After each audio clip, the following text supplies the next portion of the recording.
Hoy vamos a estar en el capítulo número 23 y es un capítulo interesante porque recuerdo, hemos pasado por Génesis, por el libro completo, bueno, con algunos de ustedes al menos unas 5 ocasiones, y las primeras ocasiones pasadas, pues este capítulo como fuera como, pues sí, se murió pobrecita la esposa de Abraham y ya, pero el día de hoy vamos a considerar algunos aspectos importantes de qué es la muerte para el creyente. Entonces vamos a estar en el capítulo 23. Vamos a orar para comenzar. Padre, te damos muchas gracias por la oportunidad que hoy nos das de estudiar tu palabra. Ponemos este tiempo en tus manos y te agradecemos mucho por tu misericordia y por tu bondad, Padre. Bendito eres. Amén. No sé si ustedes lo recuerdan, cuándo fue la primera o de las primeras ocasiones que tuvieron ese ¿cómo decirlo? Enfrentamiento, relación, o primera vez que como que entendieron, concibieron que era la muerte. Yo recuerdo mucho que la primera ocasión estaba chico, no sé cuántos años tenía, pero estaba chico, menos a lo mejor de 10. Y fue con unos queridos hermanos de la iglesia, con la familia de nuestra hermana Eli, esposa de Melitón. Murieron parte de su familia.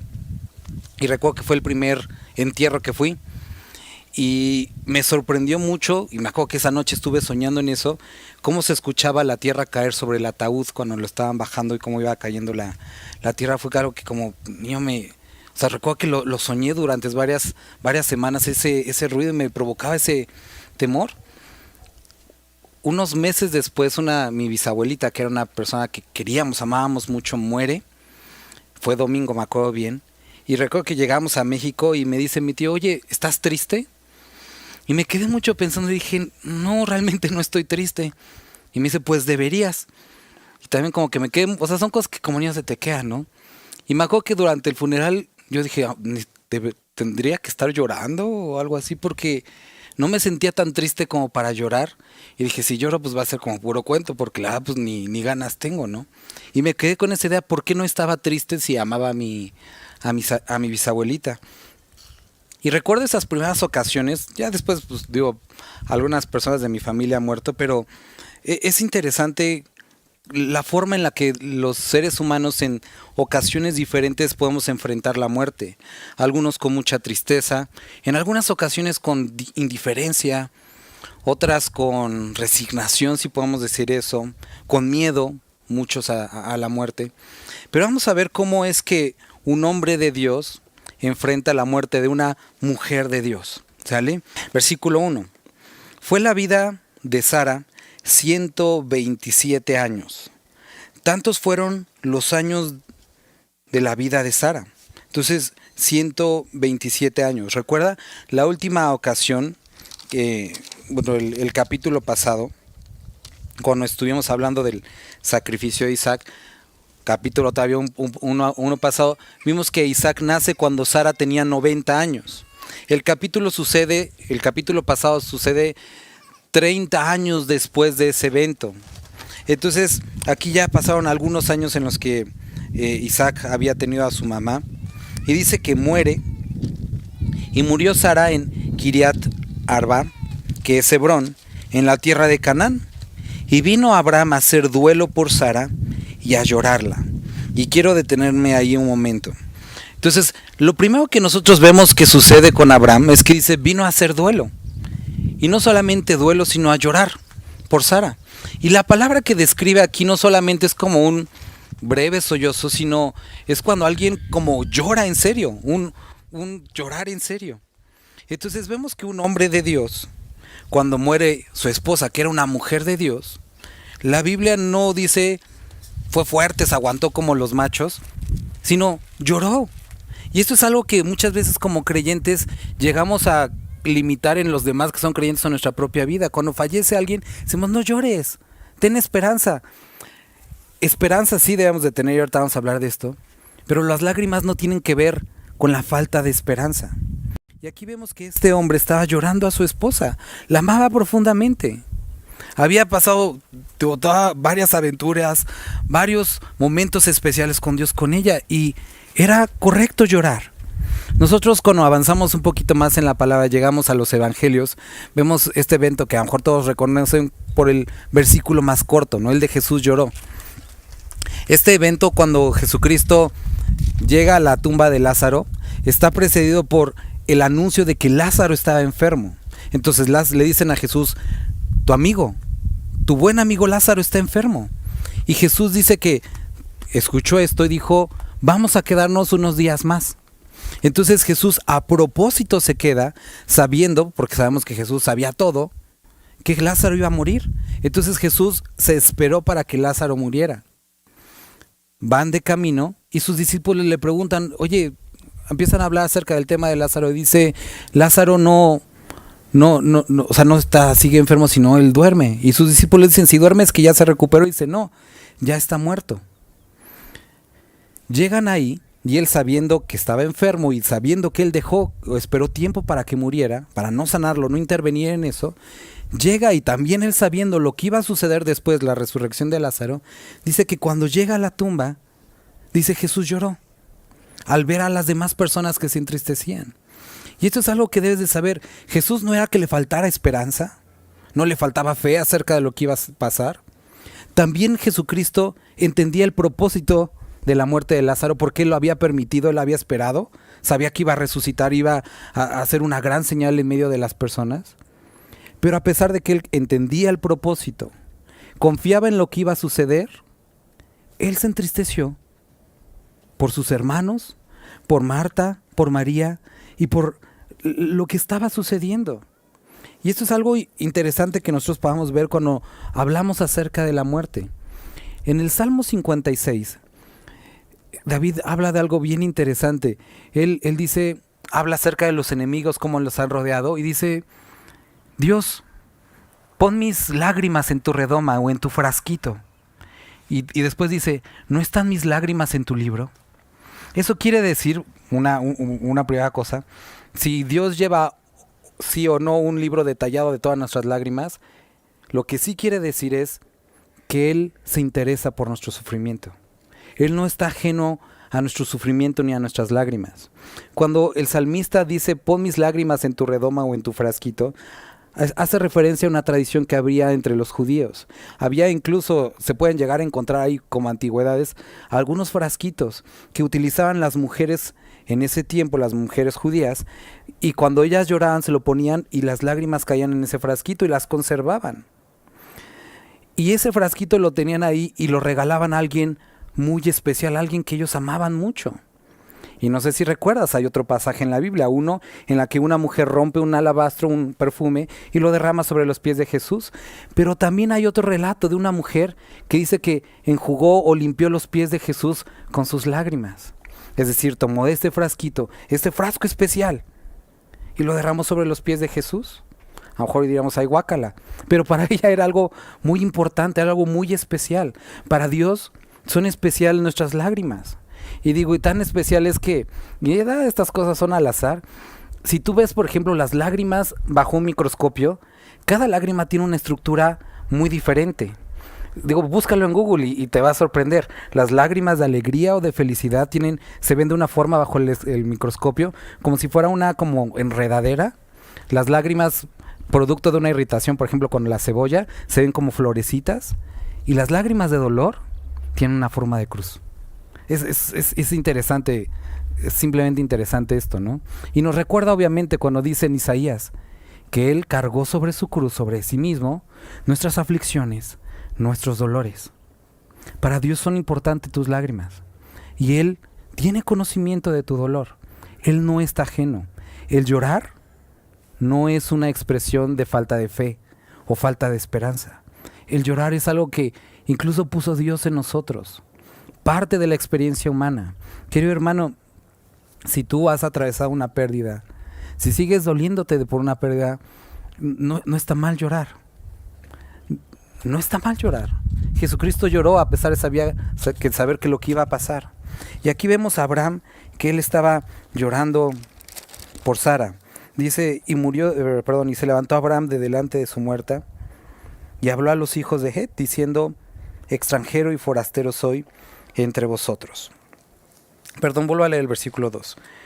Y vino Abraham a hacer duelo por Sara y a llorarla. Entonces, como te digo, no está mal llorar. No hay un problema en eso. Lo que también tenemos que saber y que también la Escritura trata es cómo es nuestro duelo. Vamos al libro de Tesalonicenses. Primera de Tesalonicenses 4. Pablo, hablando con la iglesia de Tesalonicenses, corrige un asunto que tenían ellos medio raro.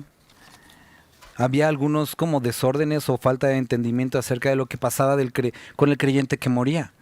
Lo que muchos estaban atravesando en ese momento es que se estaban entristeciendo diciendo, híjole, pobrecito del hermano, se murió y pues ya no vio a Jesús y se la perdió, ¿no? Ya no va a llegar al cielo, ahí se va a quedar. Estaban viendo como ya la muerte algo definitivo. Y entonces en el capítulo 4 de Primera de Tesalonicenses, en el versículo 13, dice, tampoco queremos, hermanos, que ignoréis acerca de los que duermen, de los que murieron, para que no se entristezcan como los otros que no tienen esperanza. Entonces Pablo dice, sé que murió y duele, y ya vimos que no hay un problema con llorar, con hacer duelo, pero dice que sus lágrimas, que su dolor, que su tristeza, no sea como los que no tienen esperanza. Y entonces aquí la palabra de Dios dice, ok, duélete por los muertos, por los que se adelantaron, pero ten cuidado que tu llanto no sea como un llanto sin esperanza. ¿Esperanza de qué? ¿A qué esperanza se refiere? Vamos a hablar de dos esperanzas. La primera, de aquellos que murieron sin Cristo, con Cristo, ¿en dónde están el día de hoy? Dice la palabra que la ausencia del cuerpo es la presencia con Dios. Pablo escribe esto. Es decir, en el momento que tú cierras los ojos y los vuelves a abrir, estás en su presencia. Y esto es una gran esperanza. Es una gran esperanza saber que aquellos que murieron en Cristo, aquellos de nuestros hermanos, familia, que se han adelantado, el día de hoy gozan la presencia del Señor. Y están delante de Él. Y están mucho mejor que nosotros. Esa es una gran esperanza. También escribe David esto, el rey David escribe que estará satisfecho cuando despierta a su semejanza. ¿Y a qué se refería? Él dice que en el momento que él cerrara los ojos en esta tierra y los abriera despertando en su presencia. Dice, ese día voy a estar satisfecho. Ese día voy a estar completo, voy a estar feliz. Y queridos hermanos, esa es una gran esperanza. Que los hermanos, que nuestra familia que se han adelantado, que tienen esta fe en Cristo, ellos están delante de nuestro Señor. La segunda esperanza que debemos de tener es que nosotros vamos a Dios y algún día los veremos y no habrá nada que limite esa relación, ya no habrá enfermedades, ya no habrá barreras de idioma, no habrá ninguna de estas cosas que el día de hoy nos limitaban. Nosotros vamos a Cristo y si nos entristecemos es porque obviamente nos da ese dolor no verlos momentáneamente, como cuando alguien se va de un viaje y dices, siento feo porque no te voy a ver un rato, pero sé que a su debido tiempo te voy a alcanzar y estaremos juntos y disfrutaremos juntos eso de lo cual hemos hablado y esa fe que hemos compartido toda nuestra vida. Veremos a aquel que nos rescató y a aquel que nos creó. Esa es una gran esperanza y esa es de la esperanza que está hablando Pablo. No lloren como los que no tienen esperanza. Otra cosa de la que me gustaría que pudiéramos reflexionar es acerca de no llorar con remordimiento. Una de las cosas que sucede con muchos creyentes, con muchas personas que pierden a un familiar, es el remordimiento de no haber pasado más tiempo, de no haber dicho lo que tenían que decir, o haber callado lo que tenían que callar. Si esto ya te sucedió, querido hermano, ten por seguro que el lugar donde esta familia que tienes está, ya no hay dolor, ya no hay tristeza, tus palabras ya no le duelen, tus hechos ya no le duelen, hay alegría y están en la presencia de Dios, está perdonado. Y si no has atravesado todavía por esto, hay algo que podemos aprender aquí.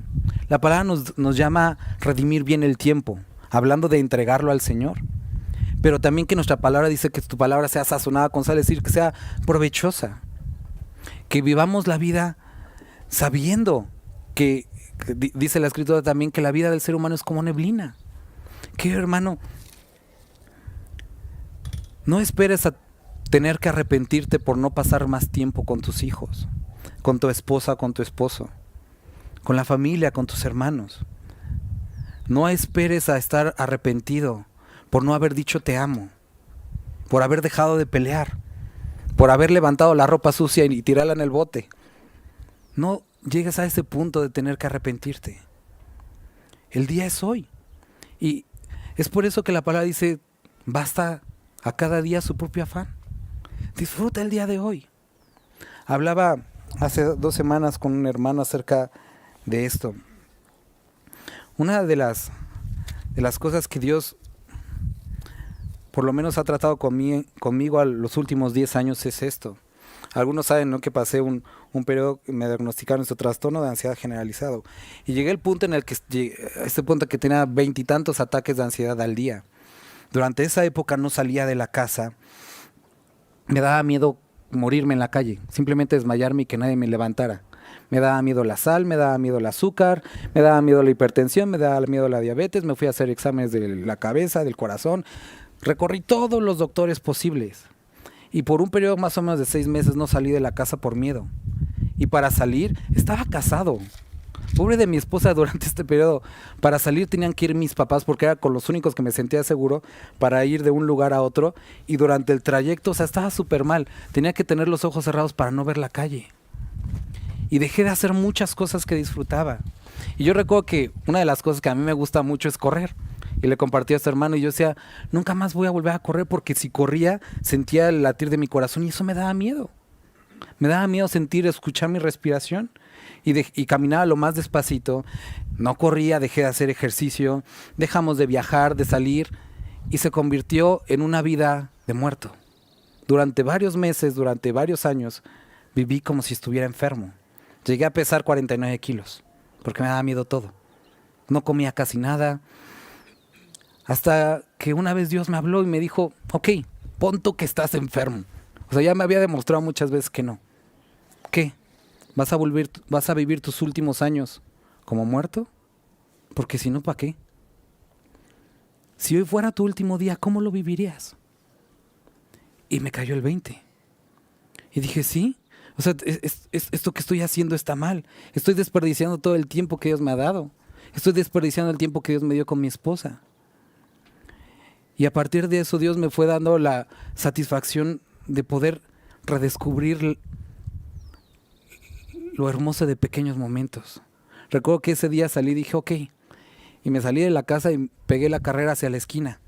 Y empecé a sentir mi corazón y dije, no importa, si me caigo ya me caeré, pero corrí por última vez.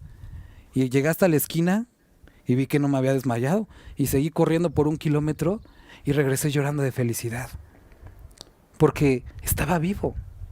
Y querido hermano, hay muchas ocasiones en las que vivimos como muertos, con tantos afanes, lejos de disfrutar lo que Dios nos ha dado. Nos apartamos de toda la vida y vivimos esclavos de nuestro pecado, esclavos de nuestros prejuicios, esclavos de nuestros temores. Y eso no es la vida a la que Dios nos despertó, a la vida a la que Dios nos llamó. Y no se trata de perdernos en vicios y asuntos malos, sino se trata de vivir libres de todo lo que nos ata, para poder servir a Dios y disfrutar de la familia, de lo que nos ha rodeado. Libres para servirle, libres para amarle. Y no llegamos a ese momento de tener que tener remordimientos. Muchas personas llegan ahí. Disfruta a tus hijos, enséñales la palabra, disfruta a tu esposa, a tu esposo. No vivamos una vida con remordimientos después. Versículo 4. Se levantó Abraham de delante de su muerta y habló a los hijos de Het, diciendo, extranjero y forastero soy entre vosotros. Dadme propiedad para sepultura entre vosotros y sepultaré mi muerta delante de mí. Y aquí podemos ver 2 cosas importantes acerca de cómo afrontar la muerte. Primero, ¿no Dios le había prometido a Abraham toda esa tierra? Sí, era suya.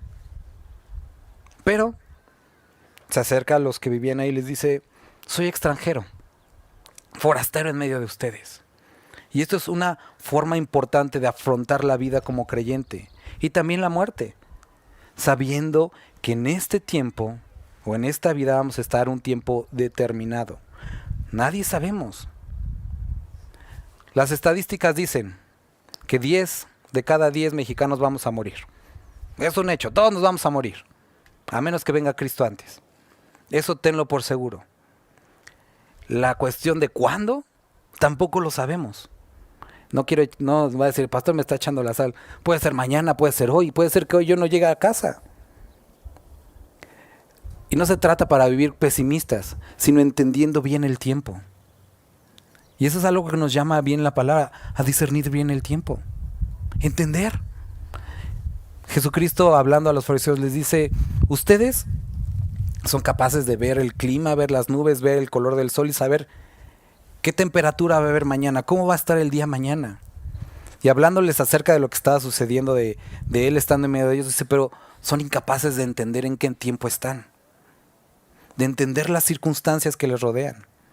Y queridos hermanos, creo que aplica muy bien esto. Abraham sabía que a pesar de que Dios le había prometido esta tierra, esto no es lo que él quería. ¿Cómo sabemos esto? Hebreos lo describe. Dice que Abraham no estaba esperando esta tierra física, sino él aspiraba a una patria mejor, no hecha por manos humanas, no construida con tierra, barro o piedras, sino en espiritual. Eso es lo que dice Hebreos.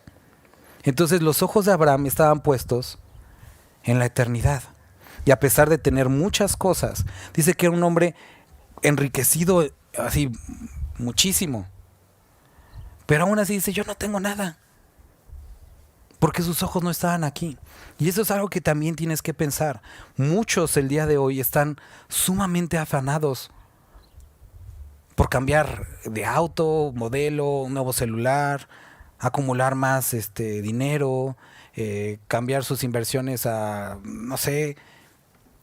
Y si bien es bueno y prudente trabajar, tener y todo eso, no tiene nada de malo, ten cuidado que no consuma todo tu tiempo y que esa sea la prioridad de tu vida y que llegues al final de tus años, como muchos han llegado, diciendo ahora sí voy a disfrutar de mi retiro, y parece que no lo disfrutaron porque se murieron y alguien más gozó de lo que tú con tanto trabajo acumulaste. Ahí está el relato, que no es parábola, el relato de no, este es otro, perdón. Jesucristo describe, ¿no? Este hombre dice, necio, el día de hoy vienen por tu alma. Trabajaste, acumulaste y ya no lo vas a disfrutar. Conozco personas muy cercanas a mí que trabajaron toda su vida. Él tenía 2 trabajos, ella también, durante muchos años. Uno de sus trabajos era en la madrugada. Trabajaba creo que de 8 a no sé qué hora de la madrugada, como a las 6. De 6 de la mañana a no sé qué tanto de la tarde dormía. Después se iba a su otro trabajo y después volvía a entrar para poder acumular más. Compraron departamentos en la Ciudad de México, tenían autos, mandaron a sus hijos a buenas escuelas y acumularon todo.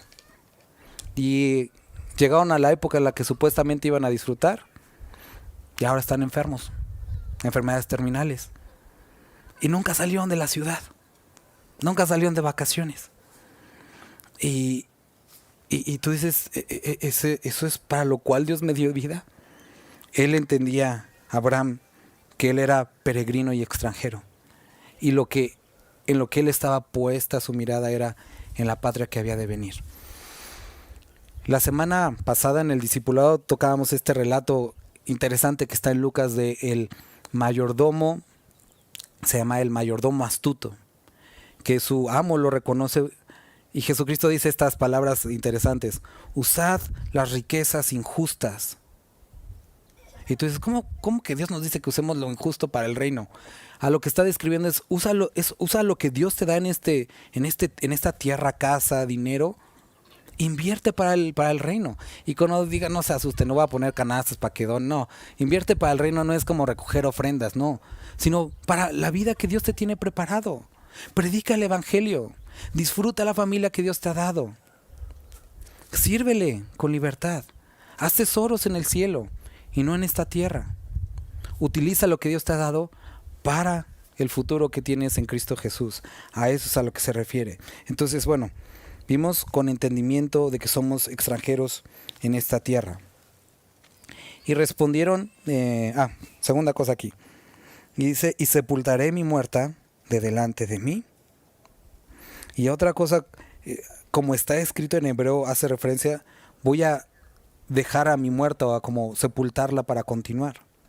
Y esto es algo importante.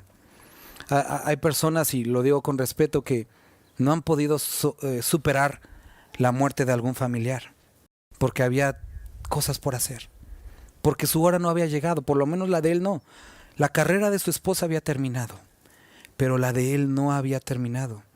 Y queridos hermanos, sé que es un tema sensible, y hay personas que les toman días, a otros meses, a otros años, pero eventualmente, tarde o temprano, los que tenemos entendimiento de Dios, tenemos que seguir adelante, porque si seguimos aquí es que Dios no ha terminado con nosotros. Y eso es lo que describe Hebreos capítulo 12. Hebreos capítulo 12 describe, dice, teniendo en derredor nuestro tan grande nube de testigos, y habla de estos que caminaron antes que nosotros, ahí están, viéndonos. Dice, prosigamos en esta carrera, teniendo enfrente no a los que están atrás, sino a Jesucristo, el autor y consumador de nuestra fe. Y querido hermano, si Dios te ha permitido estar aquí, sé que hay una gran nube de testigos, hermanos, hermanas, familia que se adelantaron y que llegaron a su presencia y dicen, échale ganas, esfuérzate en la gracia y continuemos la carrera. Se trata de dejar no a nuestra familia ahí, es simplemente el cuerpo, porque nuestra familia está con el Señor. Es simplemente restos mortales, porque ellos están con el Señor.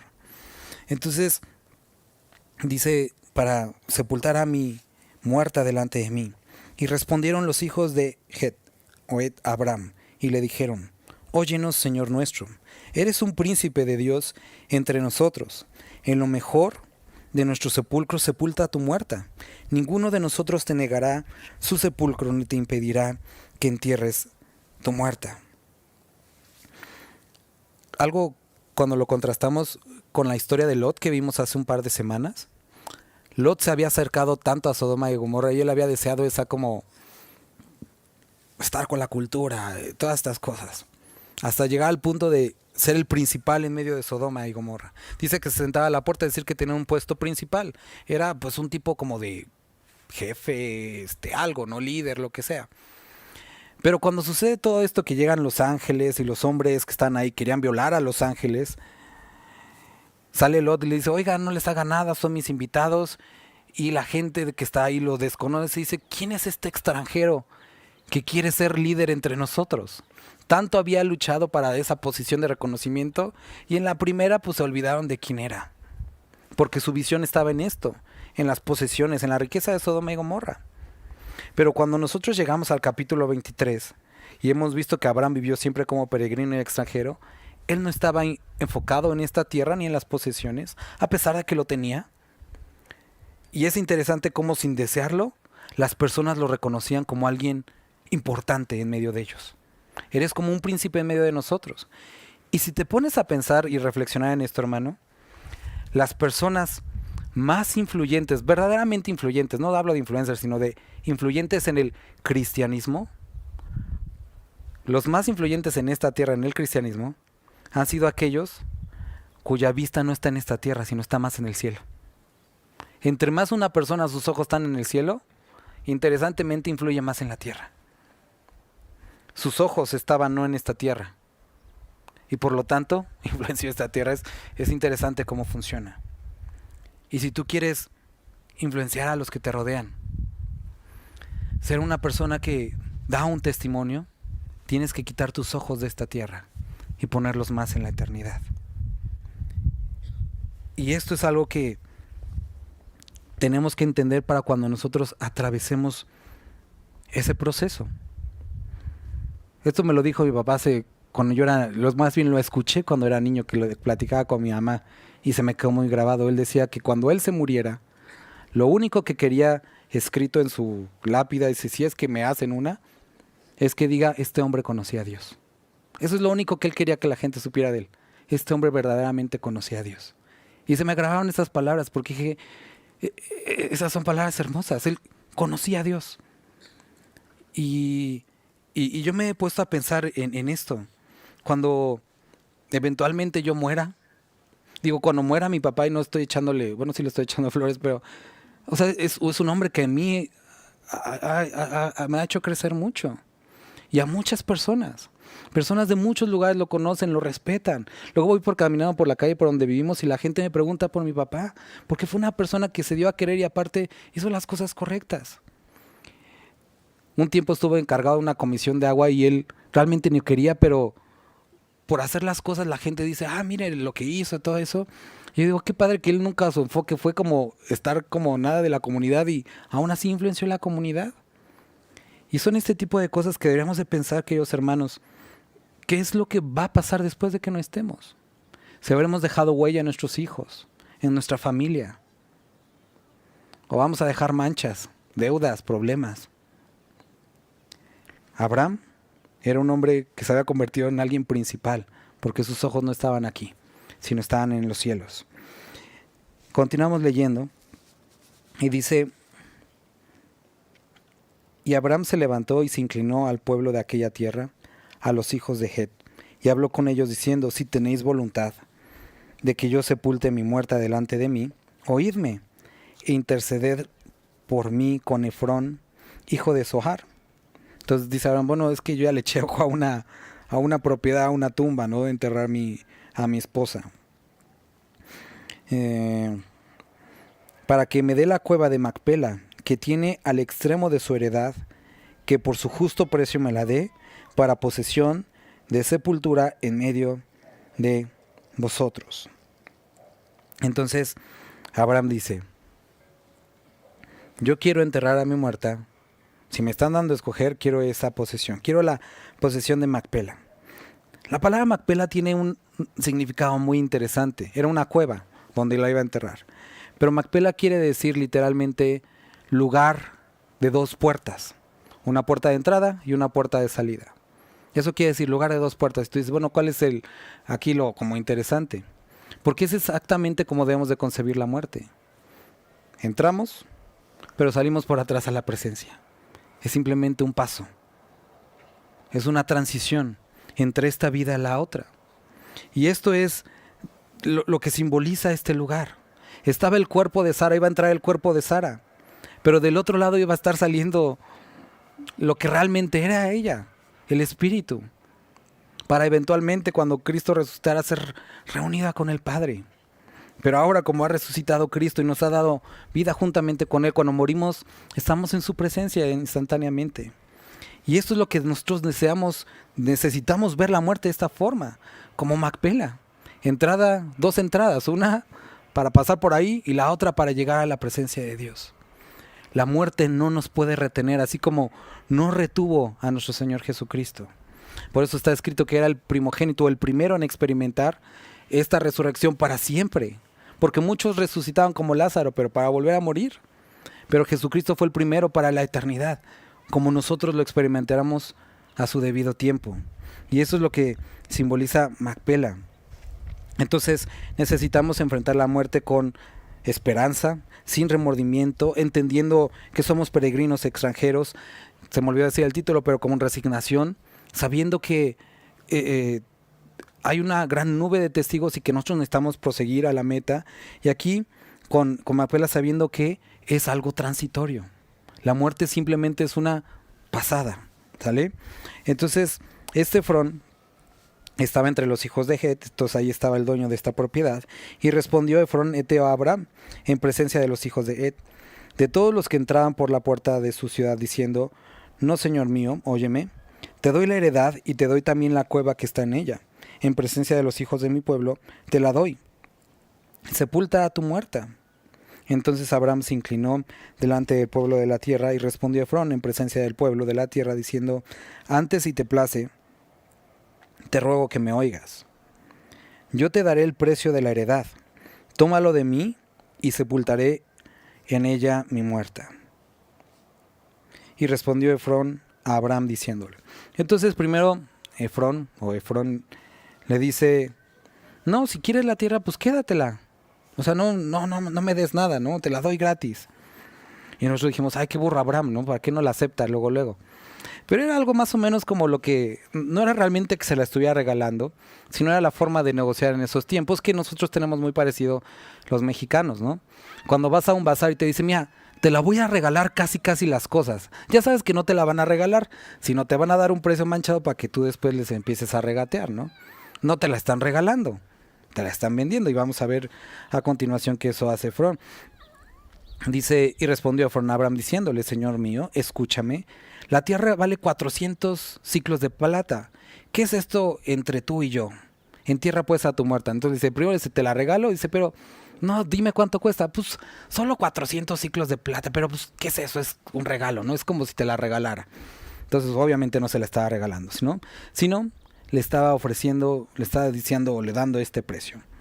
Que por como históricamente o culturalmente se daban los tratos en Oriente o en Medio Oriente en esa época, el primer precio siempre era, o eso es lo que dicen los historiadores, por lo menos un 60% arriba del valor. Es decir, le estaba tirando muy alto para que Abraham le regateara. ¿Sale? Entonces Abraham, versículo 16, se convino con Efrón y pesó Abraham a Efrón el dinero que dijo en presencia de los hijos de Het, 400 ciclos de plata de buena ley entre mercaderes. Y quedó la heredad de Efrón, que estaba en Macpela, al oriente de Mamre, la heredad con la cueva que estaba en ella, y todos los árboles que había en la heredad y en todos sus contornos. Entonces vemos que Abraham no sigue como con la costumbre normal de regatear, sino le paga el precio exactamente el que le dieron, aunque estaba inflado, ¿no? Y lo que nosotros podemos ver aquí es que Abraham vuelve a hacer de alguna forma lo mismo que hizo con el rey de Sodoma cuando sale a su encuentro. Después de liberar a todo el pueblo, el rey de Sodoma le dice, quédate con todo el dinero, nada, regrésame a las personas, pero quédate con todo. Y Abraham dice, no quiero que se diga que el rey de Sodoma me enriqueció. Acabo de ofrecer mis diezmos a Dios. No voy a decir que tú me enriqueciste, me va a enriquecer Dios, tú no. Entonces le regresa todo. Y aquí hace lo mismo. No me voy a quedar con que me regalaste la cueva. Te voy a dar el precio que tú quieras. Y le pagó el precio que era. Ahora, sin querer sacar más de esto, me gustaría que pudiéramos ver que de alguna forma el mundo tiene esta forma de querer convencernos acerca de la muerte. Y entonces cuando enfrentamos un proceso de duelo, una pérdida, pero que realmente sabemos que no es pérdida, porque sabemos, no se nos perdieron los familiares, sabemos dónde están, no están perdidos, están en la presencia de Dios. Pero el mundo a veces quiere convencernos que la forma de enfrentar eso es a través de un proceso de consejería, terapias, psicología, una cervecita, un cigarrito para los nervios, un viaje. Y pensamos, ese intento del mundo de decirnos que así es como debes de enterrar a tus muertos. Esa es la forma que se debe hacer. Pero Jesucristo recuerda, dice él, mi paz os dejo, mi paz les doy. Y dice, pero ¿y mi paz? No es como el mundo la da. Porque todo ese tipo de cosas pueden opacar el dolor momentáneamente. Y aquellos que pasaron o que pasamos por alguna de estas cosas y que le dijeron al mundo, pues sí puede ser que sí necesito un traguito para alivianarme, sabes que fue momentáneamente. Y que cuando pasó el efecto del alcohol, volvió la tristeza. Pero la paz que Dios da, el entendimiento y la paz que proviene de estar cercano a Él, perdura para siempre. La semana pasada te contaba el ejemplo de este hombre que perdió a su hija, que a mí me sorprendió, lo veía, digo, él sé que lloró o eventualmente iba a llorar, pero había entendido que era un proceso que tenía que atravesar. Había entendido y estaba confiado en Dios. Y tú lo ves y dices, eso es hasta raro de ver y de experimentar a alguien con esa entereza, pero eso es lo que Dios puede hacer por nosotros. Dios no nos priva de las lágrimas, no nos priva de los sentimientos, pero a pesar de los sentimientos y el dolor, podemos encontrar consuelo en Él. Podemos encontrar consuelo. Y eso es lo que nos dice 2 Corintios en el primer capítulo. que aquellos que somos creyentes y que hemos sido consolados por Dios, ahora o eventualmente podemos consolar a otros con la consolación que recibimos nosotros. Y queridos hermanos, esto también es parte de la vida, que aquellos que ya llevamos cierta carrera recorrida, que ya experimentamos muerte, que ya experimentamos accidentes, circunstancias difíciles y que lo enfrentamos con Dios, podamos voltear a con los que están empezando ese camino y decir, mira, así es como Dios me consoló a mí. Eso es lo que Dios puede hacer y Dios puede hacer contigo. Es lo que dice 2 Corintios 2, consolar con la consolación que fuimos consolados. Entonces, Abraham no aceptó el que Efrón le diera algo y pagó el precio que necesitaba pagar. Y a veces es más fácil el camino del mundo, pero cuando pagamos el precio de poner nuestra esperanza en Dios, de rendirnos a Él, esa paz perdura realmente. Dice en el versículo 18, como propiedad de Abraham, o sea, quedó esto como propiedad de Abraham en presencia de los hijos de Het y de todos los que entraban por la puerta de la ciudad. ¿Por qué se reunían a las puertas de la ciudad? Era donde los dirigentes de las ciudades tenían estas como juntas de cabildo o algo así, ¿no? Después de esto, sepultó Abraham a Sara su mujer en la cueva de la heredad de Macpela, al oriente de Mamre, que es Hebrón, en la tierra de Canaán. Y quedó la heredad y la cueva que en ella había de Abraham como una posesión para sepultura recibida de los hijos de Het. Entonces, Abraham entierra a Sara y la historia continúa. Son palabras muy fáciles de decir. Es un proceso complicado de atravesar, pero que, querido hermano, y sin que a lo mejor eso no es para dar miedo ni nada, porque al contrario, tenemos la palabra de Dios. Todos eventualmente hemos atravesado, y si no, vamos a atravesar. Y tenemos que saber cómo es que un creyente debería enfrentar esto. No es por qué tener miedo. La muerte, esto es interesante. Hay un miedo inherente o que el ser humano tiene normal a la muerte, y creo que es bueno. ¿Por qué? Dice la palabra que el pago del pecado es la muerte, ¿no? Entonces Dios puso ese miedo a la muerte, porque ese era el camino, ¿no? Para que no lleguemos a eso. Pero ahora que hemos sido despertados a vida nueva, ya no tenemos por qué tenerle miedo a la muerte, porque sabemos que la muerte no nos puede retener, porque vamos a su presencia. Entonces, si dice la Escritura, y lo hemos experimentado, que ahora somos nuevas criaturas y que las cosas viejas pasaron, también nuestro concepto de la muerte debe de cambiar, porque ahora todo es hecho nuevo. Todo esto es un proceso de reaprendizaje. ¿Cómo enfrentamos a la muerte? ¿Cómo mexicanos la enfrentamos de cierta manera? O de donde seas, porque ya vemos ya de varias partes aquí. De donde seas, tenemos una concepción de la muerte, dependiendo de la cultura. Pero nuestra cultura ahora es la del reino de los cielos. Y debe de cambiar también nuestra percepción de la muerte. No como algo final, sino como un paso a la eternidad. ¿Sale? Y vamos a terminar orando. Y te ruego que si el día de hoy tú tienes algún problema todavía sin resolver con miedo a tu propia muerte, problemas para aceptar la muerte de alguien más, ponlo delante de hoy, delante de Dios. Y recuerda que Él se interesa por tu sufrimiento y Él lo entiende, pero Él puede transformarlo. Él puede transformar eso y usar esto para su gloria. Vamos a orar. Te animo que pongámonos de pie, vamos a terminar orando todos juntos. Padre, estamos delante de ti el día de hoy, sabiendo que tú has vencido a la muerte, Padre. Padre, te quiero rogar por todos aquellos que han atravesado o están atravesando duelo, temor, incertidumbre, Padre. Dios, habla a sus corazones en esta tarde, que ellos puedan traer todas sus ansiedades, todos sus temores a ti. Y Padre, que su corazón halle descanso y reposo en ti, Padre.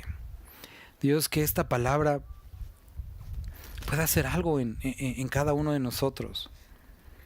Padre, te Te rogamos, Dios, transforma nuestros corazones. Queremos ser libres de este miedo, de este dolor. Queremos enfrentar este momento cuando tenga que llegar de una manera en la que podamos estar confiados en ti. Gracias, Padre, por el amor con que nos has rodeado, porque podemos descansar en la promesa de que estás con nosotros todos los días hasta el fin del mundo. Amén.